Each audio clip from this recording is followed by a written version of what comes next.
सत साहिब सतगुरुदेव की जय। बंदी छोड़ कबीर साहिब जी की जय। बंदी छोड़ गरीबदास जी महाराज जी की जय। स्वामी राम देवानंद जी गुरु महाराज जी की जय हो।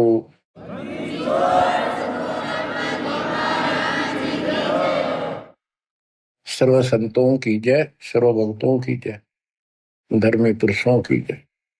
श्री काशी धाम की जय, श्री सुडानी धाम की जय, श्री क्रोथा धाम की जय, श्री बरवाड़ा धाम की जय। सत साहिब परम पिता परमात्मा कबीर जी की असीम रजा से आपको मनुष्य जीवन की सफलता का राज प्राप्त हुआ। रहस्य, यथार्थ, अध्यात्म ज्ञान, सत्य भक्ति।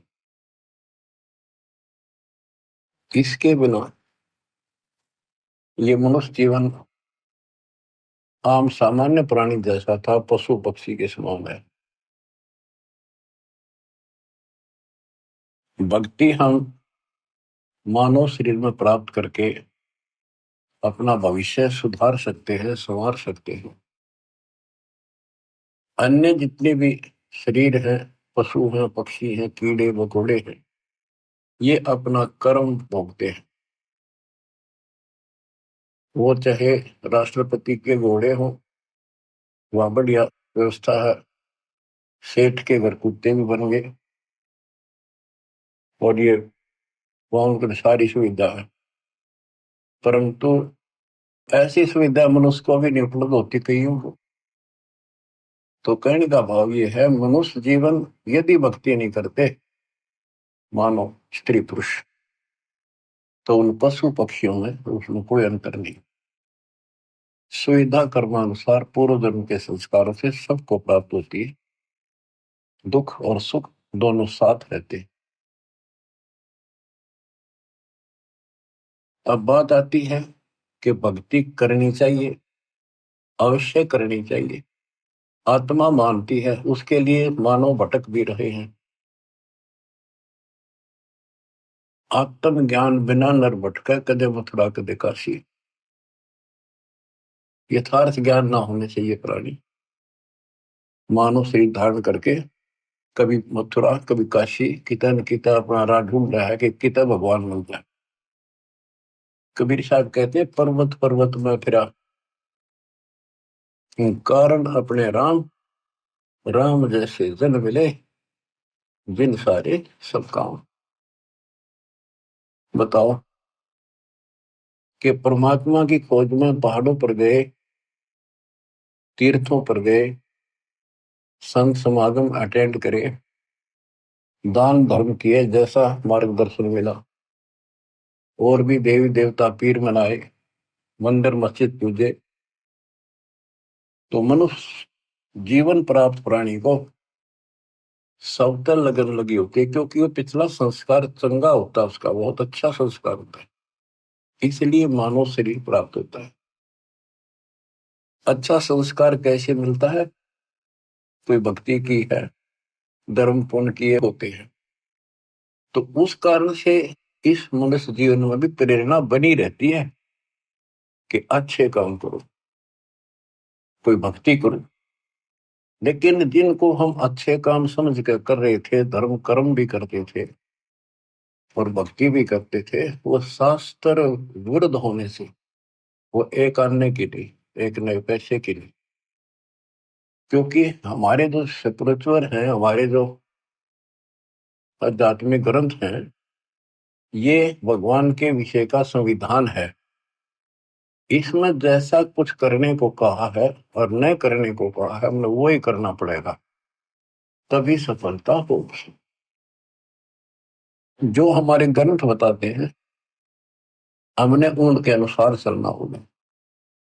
इसके लिए जो से हिंदू समाज है, वो अपनी पवित्र गीता, पवित्र वेदों और पवित्र पुराणों को सत्य मानते हैं।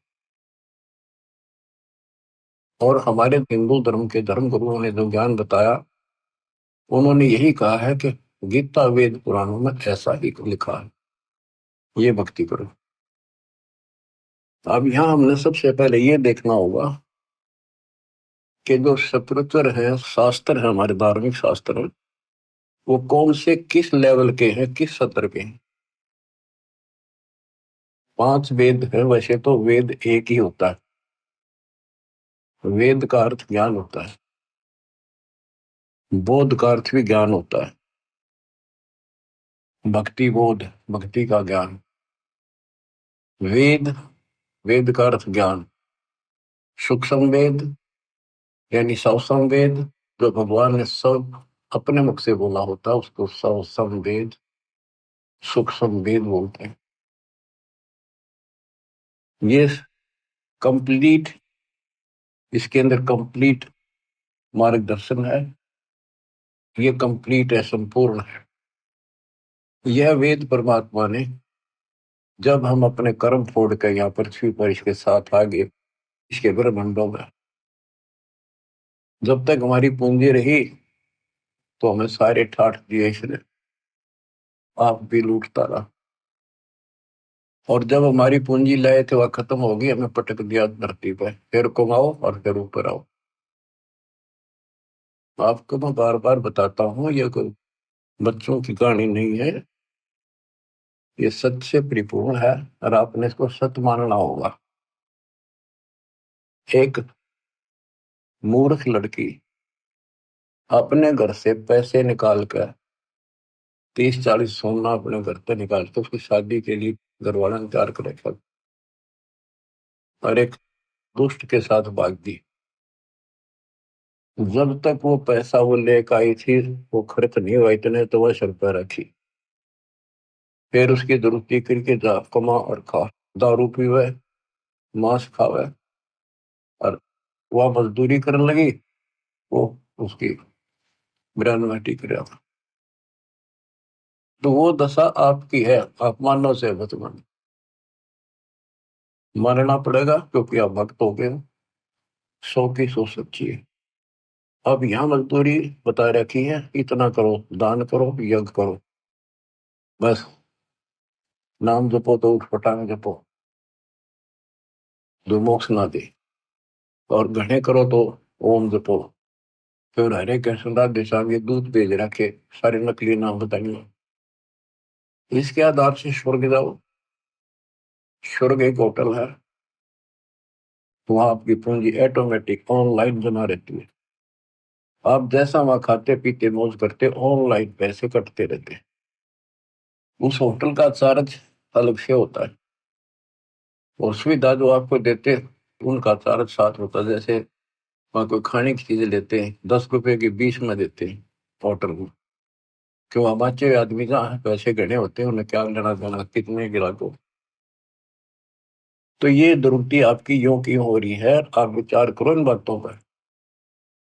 आप किस चीज पर सेट हुए बैठे हो, 1 मिनट में मृत्यु हो जाती है। बैठे बैठे राष्ट्रपति तक मर जाते हैं, एक्सीडेंट हो जाते हैं। पोलैंड देश का एक पूरा कैबिनेट, प्रधानमंत्री, सारे मंत्री, दूसरे देश, उसका मित्र देश था, उसमें कोई पूर्व प्रधानमंत्री की डेथ हो गई थी। उसकी मुंह कांड जाते शोक व्यक्त करो, वो विमान में दुर्घटनाग्रस्त हो गया, एक्सीडेंट हो गया, हम सारे मर गए। और ताजे ताजे बने थे, 6 महीने पहले उनकी कैबिनेट बनी थी। और ऐसे गंदे लोग में माचे माचे फिरो तुम, आंख खोलो। इस सत्संग को सुनकर भी आंखें नहीं खुलती, वो पत्थर प्राणी है, उसके भक्ति का अंश नहीं है।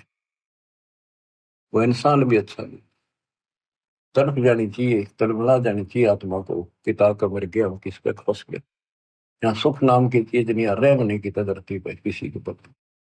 किसी स्वर से धोता है तो वो राजी बोलेगा, स्वर से धोते मुंह फेर लेगा।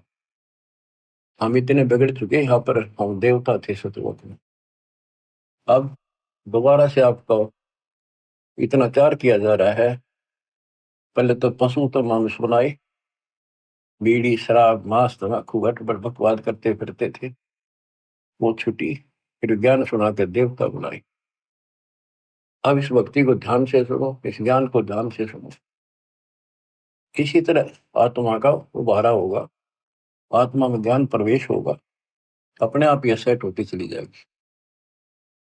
दास पहले पहाड़ी जाता था, पहाड़िया जैसे व्यवहार हुए बकवाद, स्कूल में जान लग गया, 5-6 महीने तो वही चले, फिर धीरे धीरे सेट होना पड़ा, और पढ़ते पढ़ते पढ़ते पढ़ते और छोटी सी पोस्ट भी ग्रहण कर ली। तो इसी प्रकार अगर हम इस मार्ग पर नहीं आएंगे तो हम नो के नो रह जाएंगे।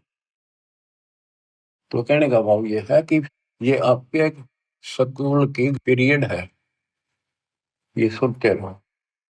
आजकल तो सारी सुविधा हो रही है, रिकॉर्डेड लेक्चर फिर भी सुन सकते, पर सुने इसी लगन से जैसे अब सुन ले, भूल जाए आध घंटा जितनी देर सुने, सब क्या है ना, और ध्यान से सुने। तो प्रसंग चल रहा है कि हम यहाँ आकर फंस गए, तो इस काल ने हमारी दुर्गति कर दी कि इन्हें वापस नहीं जाने दो। इसको पता है कि हम उस परम पिता के अंश हैं, कबीर भगवान के, और माँ बाप को पता होता है उसका बेटा बेटी की तो दुख ही हो रहा हो, उसकी आत्मा तड़पती रहती है पार वैसे के नाम से। आपके लिए वो मालिक भटक रहा है, वो एज इट इज उस रूप में यहाँ नहीं आ सकता, क्योंकि वो नियम भंग होता है और ये घबरा जाएगा, और वो मर्यादा से बाहर की बातें है ना। था अगर कहता मैं चाहूँ तो 1 मिनट में धर्मदास इन सारा ले जाऊं, फिर इनके गाड्डू वही वही ना थे, वहां के टिके। अब इन दुखी हो लिए छक्के, कलयुग आ गया, और आने वाले समय में और दुर्गति होगी। अब चौथा युग आ गया, ये भक्ति करके भी छक लिए। सतयुग त्रेता द्वापर में इनके पूर्व जन्म के संस्कार बहुत अच्छे होते हैं, इसलिए ये सोचते रहते हैं कि दो साधना हम कर रहे हैं, इसी से ये मौज माजरी है, इसी से सारे सुख होते आ रहे हैं। और जब कलयुग में जाएंगे, इतनी त्रुटि होगी इनकी, सारी साधना करके थक लेंगे, कुछ भी लाभ नहीं होगा, इनके संस्कार कमजोर पड़ जाएंगे। तब ये भगवान के लिए भटकना शुरू करेंगे, और फिर मैं इनको कैच करूंगा। उदाहरण देता हूँ, सतयुग में राजा अम्बरीश थे, मालिक वहां भी मिले होंगे। वेद बताते हैं परमात्मा के लक्षण वो झूठ नहीं होते, 100 के 100 सत्य हैं, कि परमात्मा सबसे ऊपर के लोक में रहता है, वहां से गति करके चल के आता है। भक्ति मार्ग में जो लगे हैं उन अच्छी आत्माओं को आके मिलता है, वो यथार्थ भक्ति ज्ञान सुनाता है। और जो लगे नहीं है भक्ति पर, उनको भक्ति करने की प्रेरणा अपने मुख्य मुख से बोलकर वाणी द्वारा बताता है, उनको गुप्त भेद मंत्र बताता है, गुप्त मंत्र आविष्कार करता है, एक कवि की तरह आचरण करता है। अपने सूक्ष्म वेद ज्ञान को काव्यना, कविताओं से, दोहों के माध्यम से, चौपाइयों के माध्यम से, शब्दों के माध्यम से बोल बोल के सुनाता है, वो सूक्ष्म वेद होता है। तो अब ये सूक्ष्म वेद बताता हूं, परमात्मा ने वो सूक्ष्म वेद इस ज्योति निरंजन काल सर्वपुरुष सर्वब्रह्म के अंतःकरण में वहां से ईमेल कर दिया, इसके अंदर इसने उसको बाहर निकाला, श्वास से पढ़ा, इसने वो जानकारी ऊपर की कति खत्म कर दी जो हम समझ सकते थे, वो मंत्र भी नष्ट कर दिए, सारी जानकारी खत्म कर दी, अपने तक भक्ति रख ली, बाकी थोड़ा बहुत ज्ञान जो सांकेतिक ज्ञान में रह गया। तो जिस आधार से, जैसे ब्रह्मा जी सबसे पहले कमल के फूल पर बैठे थे, अपने पुत्र नारद के प्रश्न का उत्तर दिया, और नारद ने पूछा था कि पिताजी आप सच बताना कि सारी सृष्टि के रचनहार कौन है, किसने ब्रह्मांड बनाए, कौन ये पालन करता है वास्तव। ब्रह्मा जी कहता, बेटा नारद इसका क्या जवाब दूं, मैं जब होश में आया, मैं कमल के फूल पर विराजमान था, कमल का फूल जलमय होता है, चारों तरफ अगाध जल था, मैं सोच रहा था मेरे को किसने उत्पन्न कर दिया, मेरा क्या उद्देश्य है। आकाशवाणी हुई तप करो, मन कमल के फूल पर बैठे बैठे 1000 वर्ष तप किया, फिर आकाशवाणी हुई सृष्टि करो। उसके बाद लंबी कहानी है, फिर बताऊंगे। तो उसके बाद ये ब्रह्मा विष्णु महेश तीनों इकट्ठे कर दिए, देवी ने इनका ब्याह कर दिया, पाश्चर्य श्री रचो सागर मंथन प्रथम किया था, वेद निकले 4, ब्रह्मा ने वेद पढ़े, उसमें से ओम मंत्र ले लिया। आकाशवाणी से जो हुआ था तप करो, वो तप, ये सोच लिया भगवान का आदेश है, तप करो। वेद भी भगवान गिवन है, गॉड गिवन है, भगवान के दिए हुए, भगवान परमात्मा दत्त है। इनमें ओम नाम, यजुर्वेद अध्याय 40 मंत्र 15, चारों वेदों में कहीं भी फिर दोबारा इसका रिपीट नहीं किया, एक जगह लिखा है और स्पष्ट कर दिया, ओम करतु समर्थ कलवे समर्थ करतु समर्थ। ओम नाम का जाप काम करते करते सुमन करो, विशेष कसक के साथ सुमन करो, अपना मूल कर्तव्य समझ कर सुमन करो।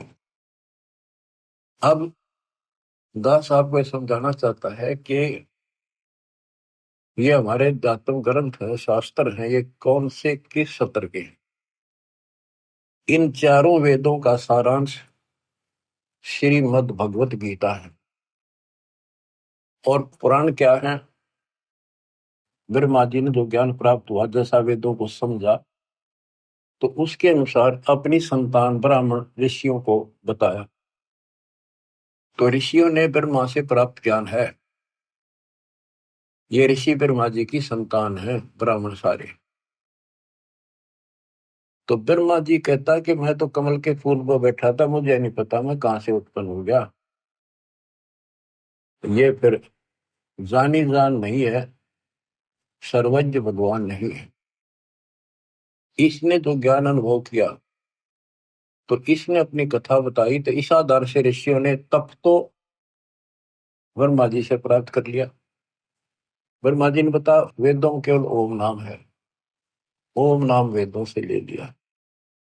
तो इससे इस आधार पर ब्रह्मा जी के वंशज ऋषियों ने तप किए, जबरदस्त तप किए, शरीर गाड़ दिए, परवाह नहीं की, मिट्टी चढ़ गई शरीरों पर, खाना पीना त्याग कर मन की चाह मन लगे कि भगवान मिले तो जीवन सफल, नहीं तो व्यर्थ है।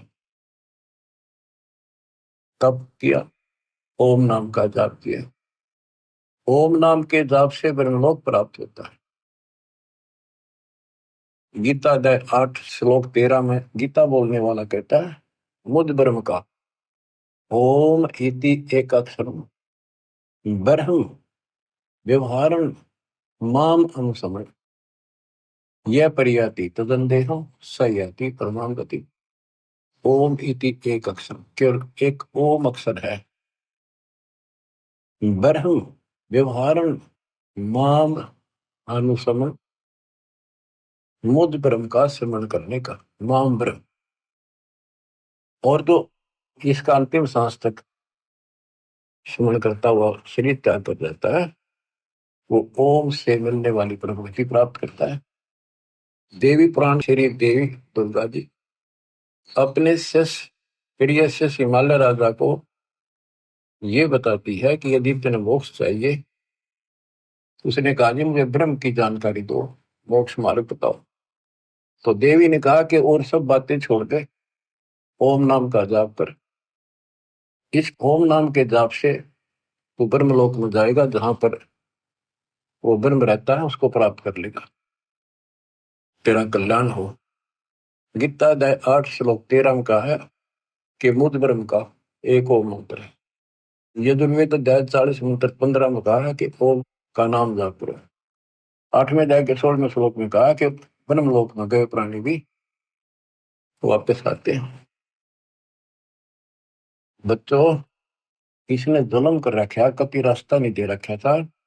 खुद मालिक आए, अपने बच्चों को ऊपर ले जाके अपनी समर्थता अपनी शक्ति से परिचित करा, फिर वापस छोड़ा। 600 साल हो गए इस प्रोसेस में परमात्मा लगे हुए को, जिसमें 6 गवाह आपके सामने दास ने आई विटनेस बता दिए। जब जाके दास की भी तसल्ली हुई कि सचमुच कबीर इज गॉड, न कबीर न को भगवान माने, दानक दुल्हा सारी उम्र कपड़ा बनता बनता मर गया, रोटी भी ठीक से टाइम पर नहीं बनती थी, तो इसी को तो सक्षम कहते हैं। उसने जरूरत ही नहीं था, सब कुछ संकेत पे है उसके। 18 लाख बाबा जी आगे चेला समेत और सारी काशीनाथ जी कितने आए, 3 दिन तक भोजन खवाए। वो एक कुटिया में बैठा था जब भी, घर में कुछ नहीं था। तो ये तो भगवान है, इसी का नाम तो परमात्मा है। सतगुरु जो चावे सो कर ही, 14 कोट दूर तो पर ही, बहुत बहुत जंतराश निवार है, चित्रगुप्त कागज पाठ। अब बच्चों को प्रश्न चल रहा है कि हम जो साधना करते हैं वो शास्त्र अनुसार होनी चाहिए। अब शास्त्र कौन से ठीक है? जो हमें मान्य हो भगवान की भक्ति के लिए। हिंदुओं के लिए वेद और गीता ये एथेंटिक शिवयोचन है, एथेंटिक धार्मिक ग्रंथ है, ये प्रमाणित है। और पुराण जो है ये ऋषियों का अपना अनुभव है, जैसा इन्होंने साधना की उससे जो उपलब्धि हुई। इन्होंने हठ योग किए, समाधि लगाई, समाधि के अंदर इनको किसी को तो इस काल ने ब्रह्मा के रूप में दर्शन दे दिए, किसी को विष्णु के रूप में, किसी को शिव जी के रूप में। तो ऋषियों ने मान लिया भगवान पा गया, ब्रह्मा के रूप में दर्शन दिया उन्होंने। ब्रह्मा जी के पास जाकर स्तुति करी, आप भगवान हो, सारी सृष्टि के मालिक हो, आप अपने को छुपाए बैठे हो, हमने पहचान लिया। इसी प्रकार विष्णु जी को ब्रह्म पैदा कर दिया, जिनको काल ने विष्णु रूप में दर्शन दिया। उन्होंने मान लिया कि मैं ही सारी सृष्टि का कर्ता रचनहार हूं, नथिंग एल्स। इसी तरह शिव जी को, इसी बात पर एक दिन ब्रह्मा और विष्णु जी की आपस में लड़ाई होगी। ब्रह्मा जी गए विष्णु जी के पास, विष्णु जी ने सम्मान नहीं किया उनका, आजा भाई, मैं बड़ा भाई है उसका, तो भी नहीं कहा आजा बैठ जा। इनकी देखो बच्चों विचार करो, जिनको भगवान मानते थे इनमें शिष्टाचार की भी कितनी कमी थी। एक बड़ा भाई है विष्णु जी का, और ये बैठा था शेषनाग की सैया पर, लक्ष्मी जी इसके चरण दबारी थी, आसपास इसके प्रशंसक खड़े थे विष्णु जी के। ब्रह्मा जी आया तो इसने अपना अपमान मान लिया कि इसने खड़ा होकर मिलूं, हाथ मिलाऊं या सीने से लगाऊं या नो को आओ जी बैठो, इतना भी ठीक है इसने। ये फिर काम क्रोध से भरे पड़े ही ना भगवान मान्या करते। इस बात का दुख ब्रह्मा जी ने मान्या, अब इसने सम्मान भी ना किया। न बोला वो अभिमानी, मैं तेरा बाप हूँ, सारी सृष्टि का रचने वाला हूँ, तो मेरे से पैदा हुआ और मेरा सम्मान नहीं करता, अपने बाप को देखकर भी तू अहंकार करता है, तो मेरा बेटा है फिर भी सम्मान नहीं करता। उसमें बोला तू मेरा बेटा, मैं तेरा बाप, तो मेरा ना भी कम से उत्पन्न हुआ था। तो उसके प्रशंसक खूब हंसे, तो सबने बताया था कमल के फूल को तुम उत्पन्न हुआ, और विष्णु के नाभि से कमल निकला। इधर मारना विष्णु नापन भी रहा कमल कितना है, कैसे नाभि में उग गया। ये तो सूखे चौधरी थे। तो इस बात पर ब्रह्मा बोला तेरी अकल ठिकाना करता हूँ अभी। विष्णु बोला आजा, चढ़ा ली बाँ दोनों ने और काट दिया शस्त्र, मरण मारने तैयार हो गए। कमाल की बात है, शिव पुराण में ऐसा लिखा, ऊपर से देवता आकाश तिरंग पर फूल बरसावे, शाबाश, मरो कट के, शाबाश, देखते हैं कौन ताकतवर है। लेकिन इनकी सब बच्चा का कहां तक नाश हो रहा है। देवता व हरणों का लड़ो, उन्हें बीच मारना चाहिए था। भगवानों आप ऐसे करोगे फिर मारा केरा होगा। भगवान मानना चाहिए ना, दोनों लड़ पड़े। बता, वो तो इनका बाप जो काल नरेंद्र ने सोची मरेंगे कट के, तेरे खान पीने का सिस्टम बंद हो जाएगा। इनके बीच में एक सतम खड़ा कर दिया, बोतल बोतल आकाश में छूने लगा। ये दोनों डर गया, आश्चर्यचकित हुए।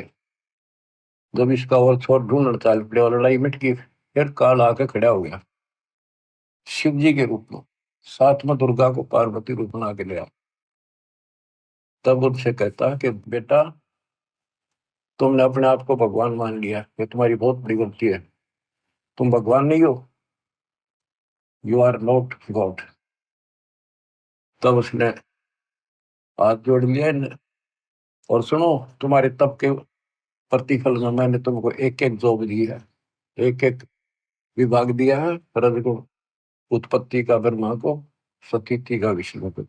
और इसी प्रकार शंकर को ये संहार तिरुभाव, और रुद्र को संहार। ये रुद्र और शंकर एक का है। देवतान महाराज जब इसने तिरुभाव कहते हैं, आम आदमी महाराज जब इसको रुद्र कहते हैं, ये दो रूप बना लेता है। वैसे इसके 11 रुद्र हैं, 11 रूप बनाए थे इसमें। अब देखो, ये पुराण है, शिव पुराण के अंदर, विद्वेश्वर संहिता के अंदर अध्याय है। इन पुराणों में लिखा है कि ये शिव रूप में आकर प्रकट हो गया। दो तो ये हो गए, फिर मार विष्णु पुत्रों, उनको पुत्रों कहा। और इसी प्रकार शंकर और रुद्र, वो 4 अलग हो गए, हरियो 5वां। वैसे तो चौथा ही है। तो ये भी ना समझ पाए कि जो इनका बाप है, और ये नौकी इनका कोई माता पिता नहीं। और फिर इसने के जुल्म करा, ये बताऊं तो सर्वभाव है, ना बताऊं ज्ञान अधूरा। ये शिव के मंदिरों में तो शिवलिंग रखे हैं, इनको आगे विस्तार ना करूं तो अच्छा है। एक मिट्टी के पत्थर के बने हुए ये 2 आइटम इन्हें दे गया आराम खोर। ये डरता नहीं है, माथे का ला लिए वह शिवलिंग पूजा। Private part of Shiv and Parvati, ये बदमाशी कर गया। अब सारा संसार इन पर मत्था टेक कर थरा बेड़ा करे कोई। इसने ऐसा नाश कर रखा। सतगुरु आए दया करी, ऐसे दीन दयाल बंदी छोड़ वृतास का जठर में कृपा। इसने नाश करने में कसर नहीं छोड़ रखी दत्त की, और दाता ने विकास करने में कसर नहीं छोड़ रखी। अज्ञान कितनी देर रुक आता है, अंधेरा लाइट के सामने नहीं रुक सकता। अब ये रोशनी उदय होगी है, सूर्य उदय हो गया इस तत्व ज्ञान का, अब सब अंधेरा मिटेगा। बच्चों, इस प्रकरण से संसिद्ध हो जाता है कि सबको कति मूर्ख बना रखा है। इसमें काल और दुर्गा और ब्रह्मा विष्णु है, इसको तो ज्ञान नहीं बेचारों को। इनको जैसे ये डरा धमका कर ला देते उसी तरह लग देते। उसके बाद यह शिवलिंग पूजा शुरू होगी और तेरा गजब हो गया। अब आते इस बात पर कि हम भक्ति करें तो शास्त्र अनुसार करें। यदि पुराणों अनुसार करेंगे तो ये डले ढोएंगे, जो इन्हें बता रखे भगवादिया ने। गीता और वेद गॉड गिवन है, कबीर गॉड गिवन। तो इनके अंदर इनके अनुसार साधना करनी पड़ेगी, लेकिन इनमें इनकम्प्लीट नॉलेज भी है और वे ऑफ वर्शिप भी इनकम्प्लीट है। ज्ञान झूठ नहीं है वेद और गीता में, लेकिन संपूर्ण नहीं है। अधूरे ज्ञान से अधूरा काम, संपूर्ण ज्ञान से संपूर्ण ज्ञान। श्रीमद् भगवद गीता श्री कृष्ण जी ने बोली, ये मानते हैं। इनका बिल्कुल ठीक है, क्योंकि वो बोलता श्री कृष्ण लिखा था, अंदर कैसेट काल की चढ़ा रखी थी। काल बैठ कर बोल गया ब्रह्म। अब गीता में क्या बताया है, ये खुद अपने को नासवान बताता है। गीता अध्याय 2 के श्लोक 12 में, 4 के 5 में, 10 के 2 में, कि तेरे और मेरे बहुत दिन होगी अर्जुन, तू नहीं जानता, पर ये आगे भी होते रहेंगे। ये मत समझो कि आज ही जन्म है, पहले भी जन्म में थे, आगे भी होंगे। मैं जानता हूं, मेरी उत्पत्ति को ये देवता नहीं जानते। 10वें के 2 में कहा, क्योंकि ये मेरे से उत्पन्न हुए। अब बाप की उत्पत्ति को बच्चे कैसे जाने, दादा बताओ भाई। तो दादाजी कबीर भगवान इनके दादा है। तो बच्चों, कौन ब्रह्मा का पिता है, कौन विष्णु की मां, शंकर का दादा कौन है, हमको दो बता। ब्रह्मा विष्णु महेश तीनों भाई। इनका पिता ज्योतिर्नंदन, मां दुर्गा और दादा सतपुरुष कबीर भगवान। गीता अध्याय 16 श्लोक 23 में कहा है कि जो शास्त्र विधि को त्याग के मनमाना आचरण करते हैं, उनको ना सुख प्राप्त हो, ना कोई सिद्धि प्राप्त हो, ना उनकी गति यानी मोक्ष हो। फिर भक्ति करते इसी के लिए। गीता 10, 16 श्लोक 24 में स्पष्ट कर दिया कि इससे करते और अकर्तव्य में जो करने योग्य कर्म है, न करने योग्य कर्म है, उनके लिए अर्जुन ये शास्त्र ही प्रमाण। शास्त्र आपको सिद्ध कर दिया, गीता और विष्णु इनके सतर के। हम बच्चों, हमारे लिए जो शास्त्र है हमारा सूक्ष्म वेद है, जो कबीर गॉड गिवन है। हमारे को इसकी कति जरूरत नहीं थी, ना गीता की, ना वेदों की, ना पुराणों की। और 17 फरवरी 1988 को दास का भाग्य उदय हुआ। पूज्य गुरुदेव से दास की किस्मत जागी, दीक्षा प्राप्त हुई, भीख मिली। उससे लेकर सन 2000 तक दास परमात्मा कबीर जी द्वारा दिए ज्ञान और संत गरीबदास जी के अमर ग्रंथ के आधार से सत्संग किया करता था दास। उनकी ऑडियो भरी, उनकी वीडियो भी तैयार की थी, कैसेट बना करके बड़ी बड़ी सी, वो वीसीआर में चल जाकर। तो उसके बाद एहसास हुआ कि ये ज्ञान तो भगवान पहले बताया करते हैं, किससे नहीं माना, बाद में सारे भाग्य 64 लाख और खूब लाभ हुए। जब तक मालिक तेरे को पहचानेंगे नहीं, गॉड नहीं मानेंगे, भगवान नहीं मानेंगे, कोई नहीं टिकेगा।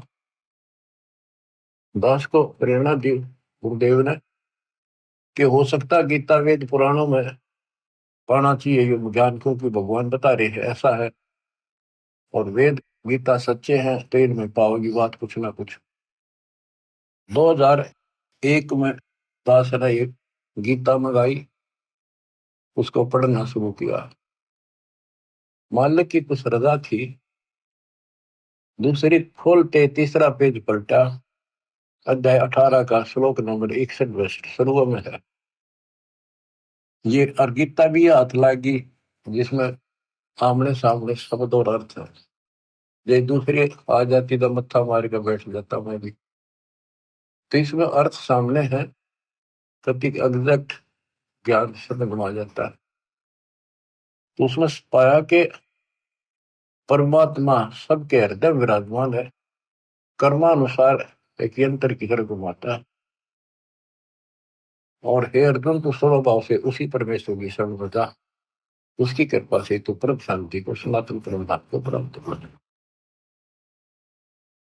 मेरा तो एकदम जैसे नींद तो जाग्या कर आदमी, और सोपन देख ले को घना अच्छा, और कूदता उठा करे, वह बनी मेरे साथ। ओ तेरे की, फिर लगा नोट कर लिया ये श्लोक अध्याय। फिर देखा धीरे धीरे रो तेरे की सारा खजाना बड़ा सारी है सच्ची परमात्मा की। 15वां अध्याय 8वां अध्याय 7वां देखा, रजगुण ब्रह्मा सतगुण विष्णु, यह हम पढ़ाया करते सूक्ष्म वेद में। रजगुण ब्रह्मा तम गुण शंकर, सतगुण विष्णु कहावरी, चौथे पद का भेद निहारा, डरला सदगुण पावरी। और कबीर सागर में, कबीर साहब के ग्रंथ में, गरीबदास जी के ग्रंथ में स्पष्ट है, ब्रह्मा विष्णु महेश और ये इनका बाप चौथा। इन चारों को भी छोड़ को पांचवें में पहुंच जावे क्या कि विश्व हम तराव। तो गीता देखा, दूसरे का 12वां श्लोक, चौथे का 5वां, 10वें का 2, और दूसरे का 17 के अविनाशी तो वो है जिसने कोई नहीं मार सकता, जिससे सारा संसार व्याप्त है। और तेरे की वो सतिथि आज मैं वर्णन नहीं कर सकता, मेरे हृदय में जो उमंग और खुशी उत्पन्न हुई थी। हे भगवान, जैसे खजाना पा जाए अगर कंगाल को, घना धन मिल जाए, घना थोड़ा नहीं, तो वो पागल सा हो जाकर किस न बताऊं, कैसे छुपाऊं, तक बताऊं, ऐसी स्थिति होगी। तो मालिक ने खजाना दास को ही दिया, छुपा रखा था। हो। तो बच्चों, उसके आधार से फिर गहरी नजर गीता तैयार करी दास ने। गीता के आधार से पुराणों को देखा, वेदों में देखा, सारे खजाना भरा पड़ा। ज्यों का त्यों सच्चाई। कबीर साहब कहते हैं, वेद कते झूठे नहीं भाई, झूठे है जो समझे ना। अब दास साहब को जो बताना चाहता हूँ उस पर आता हूँ कि हमारे जो ग्रंथ है, गीता अध्याय 7 श्लोक 12 से 15 में आपको बता रखा है, रघुबर सतगुण विष्णु से जो कुछ हो रहा, काल कहता है इसका निमित्त मैं हूं, मेरे कारण है उत्पत्ति, सतिथि और संहार। और जो केवल इन तीनों देवताओं तक सीमित है, ब्रह्मा विष्णु महेश तक, इनसे ऊपर कोई भक्ति नहीं करना चाहते, वो राक्षस स्वभाव को धारण किए हुए नीच दूषित कर्म करने वाले लोग मेरी भक्ति नहीं करते। और फिर गीता अध्याय 7 के 20 से 23 में अन्य देवताओं के बारे में बता, ब्रह्मा विष्णु महेश के साथ साथ कि इन देवताओं को कुछ शक्ति मैंने दे रखी है, लेकिन इन मूर्खों का, अल्प बुद्धि वालों का ये ज्ञान गलत है, ये अक्षणिक लाभ मिलता है, ये नाशवान है ये फल। अपनी भक्ति को भी बताता, 4 प्रकार के करते हैं, अर्थार्थी, अर्थ, जिज्ञासु और ज्ञानी। ज्ञानी श्रेष्ठ माने क्योंकि ये मोक्ष चाहते हैं, इन्होंने मुझे सुप्रीम मान लिया, मेरे आधार पर ओम नाम का जाप किया, वेदों तक सीमित रहे, ये भी मेरे वाली अनुपमा गति में आश्रित है, इसमें आश्रित रहेगी। क्योंकि ऋषि मुनि तप करे, ओम नाम का जाप करा, तब से राजा बन गए, ओम नाम से ब्रह्मलोक में गए, ब्रह्मलोक में जाकर फिर वहां पे शाही जन्म मन बना रहा। फिर बताया कि खाक भक्ति हुई, जन्म मृत्यु मिटा नहीं, सतलोक गए, फिर वो वापस लौट के नहीं आई, ब्रह्मलोक में गए, फिर आकर मरे, क्या फायदा उस भक्ति का। अब जो प्रश्न चल रहा है कि 7वें अध्याय 18 में कहा है कि ज्ञानी आत्मा है तो उदार, पर मेरे वाली अनुत्तम गति में सचित है। 7वें के 19 में कहा है कि बहुनाम जन्मनाम अंते ज्ञानवान माम प्रपद्यते, बहुत बहुत के अंत के जन्म में कोई ज्ञानी आत्मा मेरी भक्ति करता है, ना तो दूसरी भक्तियों में जीव नष्ट कर जाते हैं। मेरी भक्ति भी कोई कोई ज्ञानी किसी अंत के जन्म में एकादे में भटक कर करता है, ना तो नीचे वाली देवताओं में भक्ति करते रहते हैं। वासुदेव सर्वमिति स महात्मा स्वरूप है, ये बताने वाला कि वो वासुदेव सारी सृष्टि का रचने वाला, सबके ऊपर जिसकी सत्ता, जिसकी साहिबी, जिसकी सत्ता, जिसकी हुकूमत सबके ऊपर है, वही पालन करता है, वही उत्पत्ति करता है, वही कर्मों की मार से बचा सकता है, पाप कर्म नष्ट करता है, वो आयु बढ़ा देता है, उसकी भक्ति से मोक्ष प्राप्त होता है, ये बताने वाला महात्मा शोध है। गीता अध्याय 4 श्लोक 32 में कहा कि वो परमात्मा सच्चिदानंद घन ब्रह्म। इन्होंने अर्थों के भी अनर्थ कर रखे हैं, अनुत्तम का अति उत्तम कर दिया, वर्ग का जाना होता है आना कर दिया, अनुत्तम का अर्थ अश्रेष्ठ होता है उसको सर्वश्रेष्ठ कर दिया। यहाँ गीता अध्याय 4 श्लोक 32 में ब्रह्मण मुखे शब्द है, उसका ब्रह्मण का अर्थ वेद कर दिया, यहाँ लिखना था सच्चिदानंद घन ब्रह्म। गीता अध्याय 17 श्लोक 23 में ब्रह्मण शब्द है, उसका अर्थ वहां इन्होंने ठीक रखा है, सच्चिदानंद घन ब्रह्म। ओम तत्सत यानी सच्चिदानंद घन ब्रह्म की उपासना का केवल त्रिविध समर्थ है, 3 प्रकार से शिवण है इसका, 3 मंत्र का। अब आता हूं मैं चौथे के 32 में, उसमें क्या कि परमात्मा अपने मुख कमल से, सच्चिदानंद घन ब्रह्म अपने मुख कमल से वाणी जो बोलता है, उस वाणी में ऐसा ज्ञान है जिससे सारे कर्म समाप्त हो जाते हैं, जन्म मरण मिट जाता है, सदा सुखी हो जाता है। उस ज्ञान को चौथे अध्याय के 34 में तत्वदर्शी संतों से पूछो। दंडोत प्रणाम करो, दंडोत प्रणाम करने से, निष्कपट भाव से, सरलता पूर्वक, नम्रता पूर्वक प्रसन्न करने से वो तत्वदर्शी संत जो तत्व ज्ञान का उपदेश करेंगे।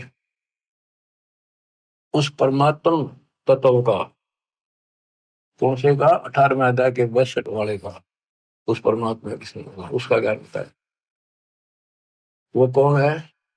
7वें अध्याय के 29वें श्लोक में गीता बोलने वाले ने कहा है कि जो केवल जरा वृद्धावस्था के कष्ट से, बच्चों, वृद्धावस्था का जो दुख है ना, ये मृत्यु दे घूमता है, मौत तो एक बार हो जाए, और यो कम से कम 20 साल मरे, फिर एनमाटी, कभी आंख दुख है, कभी चार दुख है, कभी टांग दुख है, कभी शुगर बढ़ गई, कभी बीपी बढ़ गया, उठा जाना बैठा जाना, कब्जी होगी, गैस में, तो सुना नहीं, रोए बैठ के। तो कर्महीन इंसान तो भक्ति नहीं करते, भक्ति करने वालों पर यह असर नहीं होगा, लेकिन मर्यादित रहेंगे तो। भक्ति भी कबीर साहब की अरदास के माध्यम से, कि वो केवल जरा मरण से छूटने का, मृत्यु से दुख से बचने के लिए केवल प्रयत्नशील है और कुछ नहीं मांगते। वो तत्परम से, सारे धातुओं से और सारे कर्मों से परिचित है। आठवें के प्रथम अर्जुन ने प्रश्न किया, किम तत्परम, तीसरे में उत्तर दिया, आठवें के श्लोक में तीसरे में, वो परम अक्षर परम है।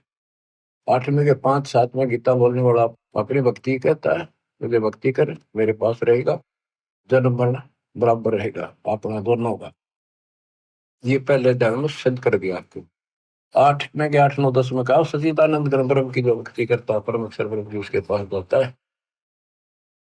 15वें अध्याय के चौथे श्लोक में कहा है कि तत्व ज्ञान रूपी शस्त्र से इस ज्ञान को काट कर उसके पश्चात परमेश्वर के परम पद की खोज करनी चाहिए, जहां जाने के बाद साधक फिर लौट कर संसार में नहीं आते। जिसने सारी सृष्टि की रचना की है उसी की भक्ति की। 15वें अध्याय के 17वें श्लोक में कहा कि उत्तम पुरुषत्व ने परमात्मा के उदाहरण थे। उत्तम पुरुष, पुरुषोत्तम श्रेष्ठ परमात्मा तो कोई और है जो परमात्मा कहा जाता है, परमात्मा, और जो तीनों लोकों में प्रवेश करके सबका धारण पोषण करता है, वो अविनाशी परमेश्वर है। अब गीता यही समाप्त हो जाती है जब ये कहता है कि उस तत्व ज्ञान को किसी तत्वदर्शी शब्द से जाकर पूछो। मोक्ष उससे होना, जन्म मरण उससे मिटना, वृद्धावस्था का संकट उससे कटना, एक मालिक कुल का वही है। उसकी साधना कहाँ है? वो ना वेदों में।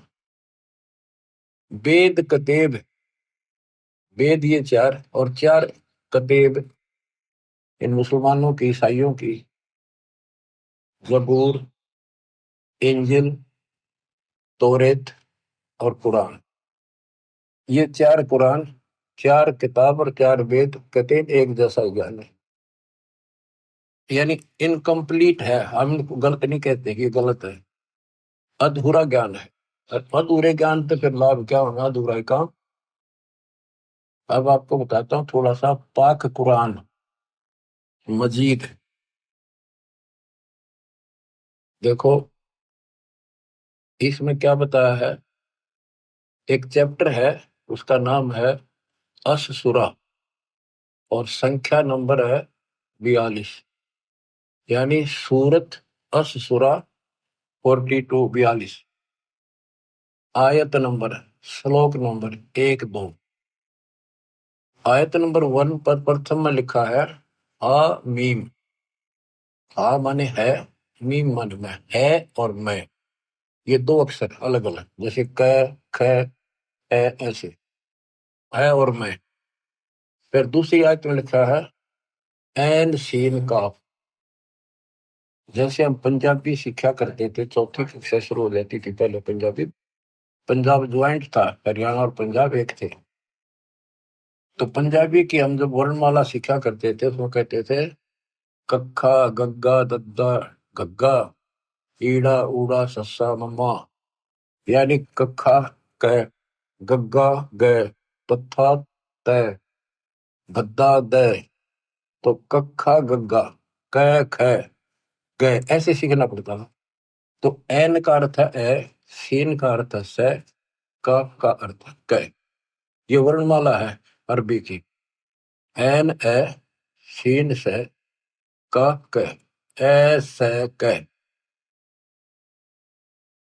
इसके अनुवादकर्ता ने, पाक कुरान के अनुवादकर्ताओं ने ये लिखकर छोड़ दिया है कि इन दो आयतों का अर्थ तो अल्लाह ही जान सकता है और कोई नहीं। ये क्या है, गीता अध्याय 17 श्लोक 23 में ओम तत्सत, ये 3 मंत्र हैं। इनमें तीनों मंत्रा का पहला अक्षर है ए से क। जिनको तीनों मंत्र प्राप्त हो बच्चे आसानी से समझ देंगे। ये वो मंत्रों का केवल पहला पहला अक्षर लिख रखा है, इसमें और नथिंग। तो ऐसा कहते के हासिल होना था, ओम तत्सत से क्या हासिल होना था, अब इसकी एब्रीविएशन निकली सारी। अब इसको सारे से विस्तार से करा, तब पता चला ये सूक्ष्म भेद में पहले ही था। बच्चों आंख खोलो, दास कौन है? कबीर साहब कहा करते हैं कि भाई मैं सारी सृष्टि का मालिक हूं, मैं खुदा हूं, लेकिन कौन जाने से बात नहीं। दास कहता विश्व में एक नंबर का तत्वदर्शी संत दास है, नथिंग एल्स। इतना कह रहा हूं मैं। अब पाक कुरान सूरत फुरकानी 25 में आयत 52 से लेकर 59 तक 52 से 59 में स्पष्ट किया है कि हे हजरत मोहम्मद, हे मोहम्मद, हे नबी, हे रसूल। कौन बोल रहा है? कुरान का ज्ञान देने वाला अल्लाह। कि ये काफिर लोग जो है कबीर अल्लाह को नहीं पूजते, इसके अतिरिक्त औरों को भी शरीक करते, दूसरे देवताओं को।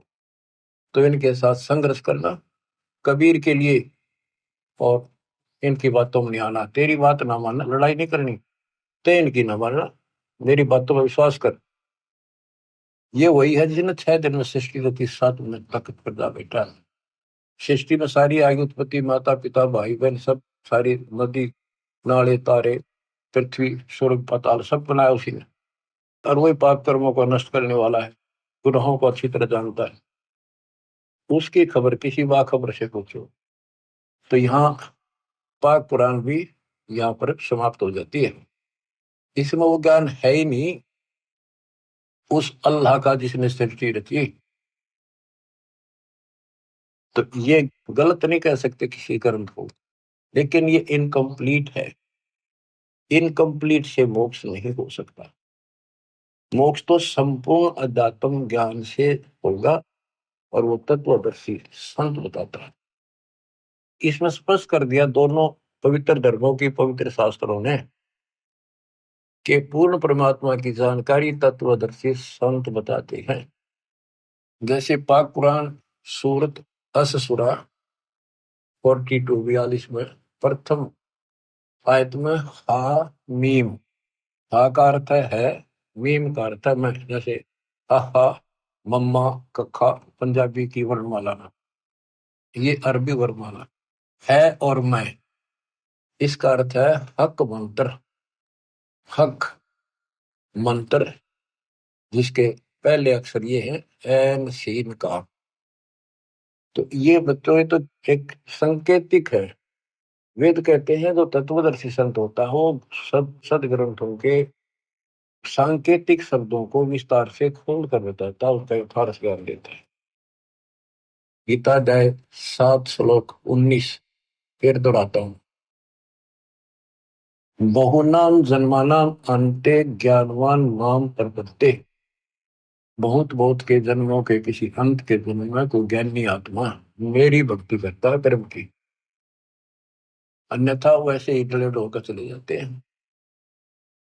जैसे मार्कंडे ऋषि था, ओम नाम का जाप करा था, साथ में तप करा था। ये खिचड़ी ज्ञान है नहीं, सारे जड़े लोग हैं। चाचा कितने बड़े ऋषि लग गया करते तुमने, आज वो बालक दिखाई देंगे। इस बालक की दृष्टि से, तत्व ज्ञान की दृष्टि से देखोगे, उसने ब्रह्मलोक की साधना करने का ठान रखी थी। वही टारगेट था। इंद्र आया, इंद्र की उर्वशी भेजी, सब फेल होकर चली गई। तब इंद्र को कहता है, इंद्र आजा तो तेरे को सही मार्ग बता दूंगा। ब्रह्मलोक की भक्ति कर ले, ब्रह्मलोक में जागा, ब्रह्म की साधना कर। ये तो सब का ये ज्ञान भर रखा है। इंद्र स्वर्ग का राजा बोला जी फिर देखेंगे, ये तब ना मौज करते। ऐसे ही आप किसी, आज कोई पोस्ट पर बैठे अच्छी, पर उसमें समझाने की चेष्टा करो, कोई तो बाद की बातें फिर देखेंगे। कोई चौधर पूरी है, इब्राहिम सुल्तान आदम को देखो, क्या क्या सुख थे, भगवान ने नरक से काट के बाहर गिरा अपने बच्चे को। ये रोड मार रहा था, काल मूर्ख बना रहे। तो कहते हैं बहुत बहुत अंत के जन्म में कोई मेरी साधना करता है, मार्कंडेय ऋषि ब्रह्मलोक में जाकर फिर वापस आओगा, तब से राजा बनेगा, फिर गधा बनकर धक्के खाओगे। ये खाक साधना थी। ऋषि मुनि सब करें तपस्या, हे भगवान हमें मोक्ष दिए, तप करवा के राज दे दिया, 184 में ठोक दिए। आपको बताया शिवलिंग की पूजा किसने शुरू करी, इसने करवाई, पापात्मा ने। इसको परमात्मा कहते थे। बच्चों आँख खोल लो, उस बाल्य की कृपा कैसी बरस रही आपके ऊपर। और इतना ज्ञान समझ गए बच्चों, नहीं मानोगे तब तो पत्थर होकर। काम न मना नहीं किया किसी संत ने, लेकिन भगवान भूलना गलत है।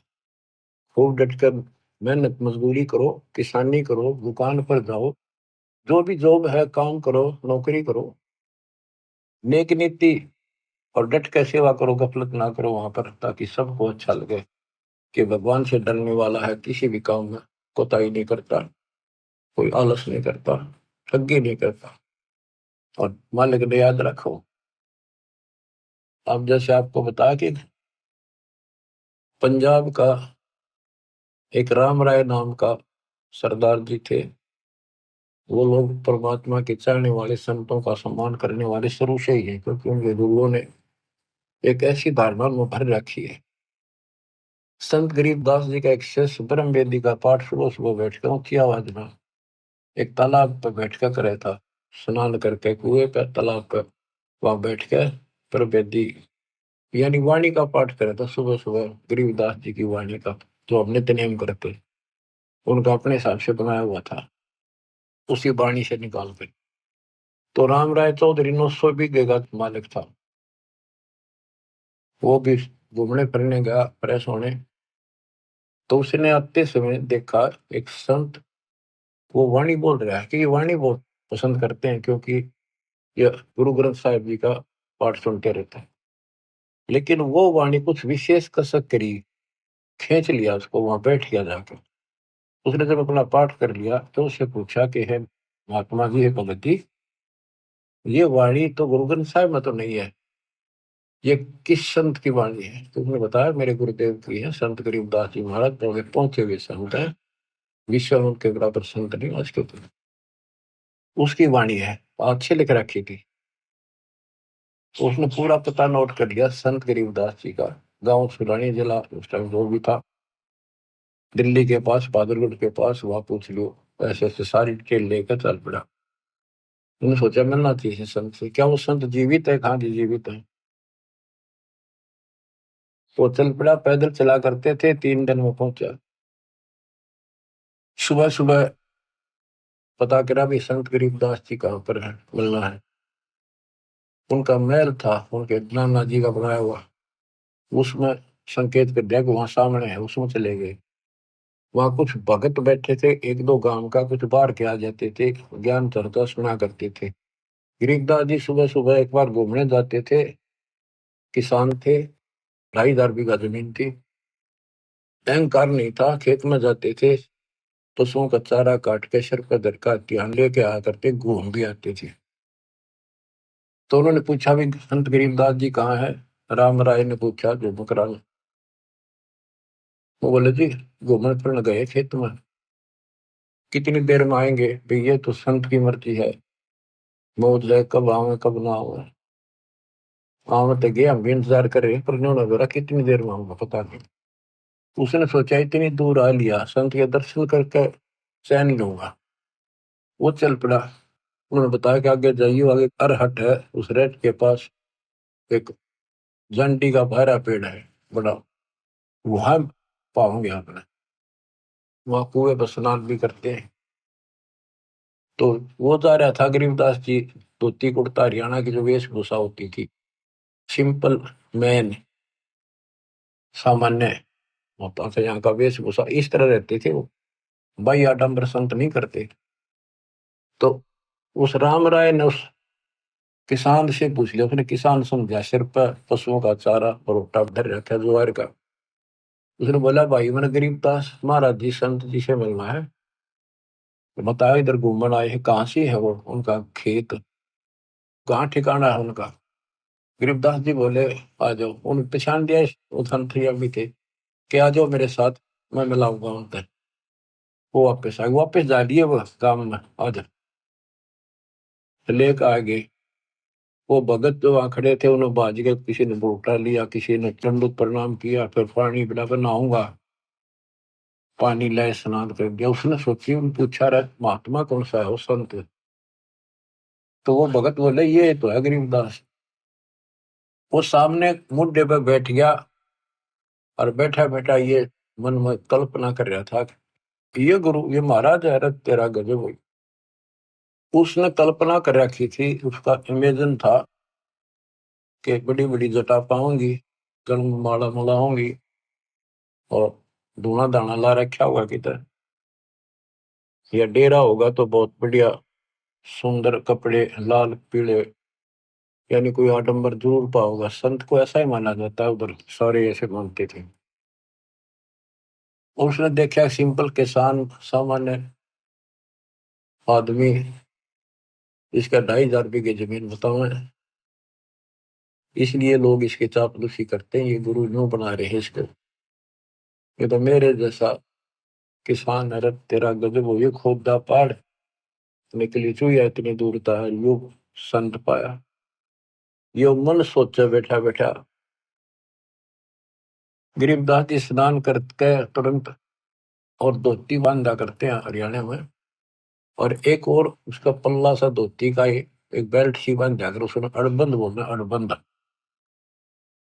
उसको बांधने के लिए तैयार हुए था। हाथ पे उंगली का चोट लाग रही थी, लीला थी ज्यादा, पट्टी ही बांध रखी छोटी सी। तो राम राय से बोले भाई झुमक रहा, उसने अपना राम राय नाम बताया। परमात्मा बोले रहा झुमक रहा, ये इसका उर्फ नाम था। वो ऐसे चंचल माइंड का था, पूरा मतलब विश्वासी कम था, हर चीज में कोई ना कोई पूछा ताछी अटपट रखा करता, तुर्क वितर्क ज्यादा करता था। झुमकरा डगमग से ख्याल का था, इस तरह उसको झुमकरा भी कहते थे। और वहां बैठे बैठे भी वो कल्पना इसी कर रहा था, यो किसा गुरु ये क्या हुआ फलाना है। झुमकरा का जब मैं उसे समझ गया कि उनका बताया भी को नहीं, फिर भी उसने कहा कि भाई मेरी एक धोती बांध दे, अल्लाह मेरा हाथ का चोट लग गई है। उसने उठ के और वह गांठ लाई, और धोती शरीर के मां के निकल कर धोती का गांठ लग गई। तो उसने फेर खोला जल्दी, दूसरा फेर ऐसे किया, तीसरा फेर ऐसे करा, वो गांठ फिर शरीर के अंदर से निकला हुआ। तो गरीबदास जी बोले रहे झुमक रहा, मैं तो तेरे जैसा किसान हूं, या गांठ ना लगती क्या बात होगी। ऊपर देखा, विष्णु रूप धारण कर रखा, क्योंकि पुजारी विष्णु का था बेसिक, वो बने हुए थे सिख। लेकिन ये जैसे वहां पर 125 गांव गुजरा के वो सारे सरदार को वहां है, और वो रामकृष्ण के पुजारी हैं ज्यादा से ज्यादा, और गुरु ग्रंथ साहिब का भी सम्मान करते हैं, पाठ भी करवाते हैं। तो कहने का भाव है कि वहां पर वो पैरा में पड़ गया कि भगवान माफ करो, मैंने बहुत अच्छी कुंडी कह दी। फिर वो उसी रूप में आ गए, गरीबदास रूप में, और बैठ गए, फिर चर्चा शुरू हुई। सारा ज्ञान समझाने के बाद वो राम राय कहता है भगवान मैंने सारा घूम लिया, ये ज्ञान नहीं पाया। गरीबदास बोले पाओ भी को नहीं। सब गीता का मूल है राई झूमक रहा, ये सुख संवेद समूल सुनो रई झूमक रहा, तत्व ज्ञान कोई ना कहे रई झूमक रहा, ये पैसे ऊपर नाच सुनो रई झूमक रहा, कोटों मध्य कोई नहीं रे झूमक रहा, अरबों में कोई गर्क सुनो रई झूमक रहा। बच्चों, उनको पूरा ज्ञान बताया कि करोड़ों में नहीं पाओ तो इस ज्ञान को बताने वाला, अरबों में। उस समय संत गरीबदास जी थे, केवल संत गरीबदास जी थे पूरे विश्व में एक रिश्ते तो वेद जाने वाले। लेकिन वो डिस्क्लोज ठीक से नहीं करना था, उन्होंने लिखवा दिया सारा, आज ये आपके लिए खजाना आज खोलना था। अब कलयुग 5 बीत गया वर्ष जब। तो बच्चों आपकी किस्मत देखो, जन्म ऐसे समय में, ये बच्चों का काम नहीं, सामान्य बात नहीं है कि ऐसे संस्कार बनाना ही मालिक ने बनवाए। तेरा कितने युगों से आपको संवार संवार कर प्रेरित कर करके चार्ज करते ला रहे, और आज आज ऐसे समय पर आपको ऐसे समय पर जन्म दे दिया। करीब आने वाली संतान परमात्मा के बच्चे आपसे प्राप्त शरीर में तो बड़ी बुढ़ाई भगता होंगे। और बच्चों जिनके संतान नहीं है उन जैसा आज किस्मत वाला मैं नहीं मानता धरती पे, तो समाज कुछ करो, क्योंकि अध्यात्म का जो पैमाना वो अलग है। उनने पिछले जन्म घने सुंदर जी रखे हैं, कभी किसी का एक दाना भी नहीं खाया, ना रखा ना दिया, परमात्मा की बातों पर कुछ असर किया, उनका लेन देन कति समाप्त कर दिया, करो सुला रखा। इनका उन्हें सतभक्ति मिल गई, वो सीधे वहां जाएंगे। जब डटे रहे तो समाज की तरफ देखते नहीं, बकवादा बढ़ गए, किसी का गोद ले ला, फरान ले ला, यू सर दौड़ कर लेंगे, वो संस्कार फिर खराब करेंगे अपने। अपने वाले सुख नहीं देते कलयुग में, गोद लिया तुमने किसके सिर में मालिश करेगा। तो मेरा राय है इस कर्म में बना लो, निकल जाओ गंदे लोग तो, निकला जाता होता है। मैं तो दे दी है बालम बरे नु, मैं तो दे दी है बालम बरे, संसारी दी गल्ला चिन्ह न बूझ शब्द जो गहरे, मुर्दों से ती प्रीत लगावे न जाने सतगुरु मेरे। ऊंची थलियां खेती बोवे भूल नजर डरे, श्वेत छतर शिर मुकुट विराजे देखत नास चेहरे। ये संसार समझदा नहीं कहंदा शाम दोपहरे, ये संसार समझदा नहीं कहंदा शाम दोपहरे, गरीब दास ये वक्त जाते है रोगे इस पैरे, गरीब दास ये वक्त जाते है रोगे इस पैरे। बच्चों सुधर जाओ, संभल जाओ। इतना गजब का अवसर आपको मिला है जीवन का, आप सामान्य आत्मा नहीं हो। साधना सेती मस्करी चौरा नाल साल मल अखाड़ा जीतेंगे युग युग के बाद। आप वो युग युग के माल हो, वो पहलवान हो इस भक्ति के खड़े के फाइनल गेम में आ रहे हो। सावधानी बरतना, मालिक आपको सदबुद्धि दे, हिम्मत दे, बुराइयों से बचावे, मोक्ष दे।